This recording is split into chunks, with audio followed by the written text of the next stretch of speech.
Magandang araw. Ako si Dr. Jean Camille Sico, isang pediatric hematologist and oncologist sa Federal Mundo Medical Center. Ngayong buwan ng Setyembre, pag-uusapan natin ang leukemia. Ano ang leukemia at paano ito nagsisimula sa katawan ng isang tao? Ang leukemia ay isang uri ng cancer na nakakaapekto sa mga selula ng dugo, particular na sa mga puting dugo o white blood cells na responsable sa paglaban sa mga impeksyon. Nagsimula ito sa bone marrow at ito ang malambot na bahagi ng buto kung saan ginagawa ang mga bagong selula ng dugo. Sa normal na kondisyon, ang bone marrow ay gumagawa ng mga tamang bilang ng iba't ibang uri ng selula ng dugo. Kabilang na dito ang mga pula at puting selula ng dugo at platelets. Sa leukemia, nagkakaroon ng abnormal na pagbabago o mutation sa DNA ng mga selula ng bone marrow na nagiging sanhi ng mabilis at hindi kontroladong pagdami ng mga immature o abnormal na puting selula ng dugo. Ang mga abnormal na selulang ito ay hindi gumagana ng tama at natatabunan ang malulusog na selula ng dugo.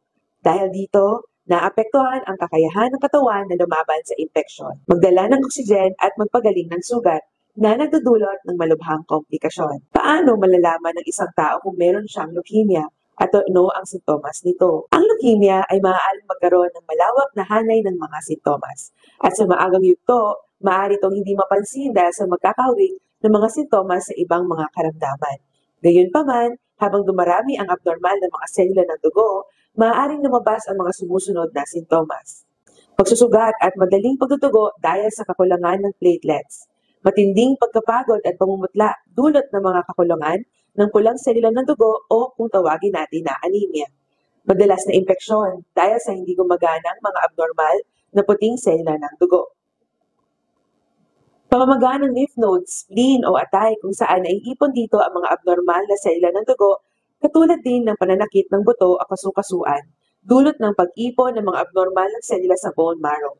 Pagkakaroon ng lagnat na walang malinaw na dahilan at pagpapawis sa gabi at hindi maipaliwanag na pagbaba ng timbang. Ang mga sintomas na ito ay maaaring magdulot ng suspetsya sa pagkakaroon ng leukemia, lalo na kung hindi agad nawawala o lumalala sa paglipas ng panahon. Paano isisinusuri ang leukemia at paano ito dinadiagnose ng mga doktor? Ang proseso ng pagsusuri at pagdiagnose ng leukemia ay nagsisimula kapag may suspetsa ang doktor base sa mga sintomas ng pasyente. Narito ang mga pangunahing hakbang na isinasagawa upang ma-diagnose ang leukemia. Una dito ay ang complete blood count o CBC at peripheral blood smear. Ito ang unang hakbang sa pagsusuri kung saan sinusuri ang iba't ibang uri ng selula ng dugo. Kasama na ang itsura at bilang ng mga puting selula ng dugo, pulang selula ng dugo at platelets. Sa leukemia, makikita ang maraming abnormal o immature na selula ng dugo na tinatawag na blast cells at ang pagtaas ng mga puting selula ng dugo. Makikita din natin ang pagbaba ng mga pulang selula ng dugo at platelets. Ang mga resulta na ito ay maaaring magpahiwatig ng posibilidad ng leukemia.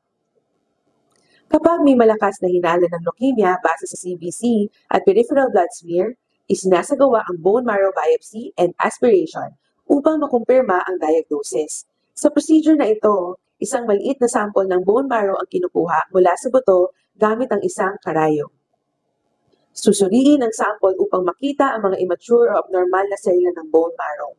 Sa leukemia, ang bone marrow ay naglalaman ng mataas na porsyento ng blast cells. Sa karagdagang kaalaman, ang mga doktor ay isinasagawa ang mga immunophenotyping upang matukoy ang tiyak na uri ng mga selula sa leukemia.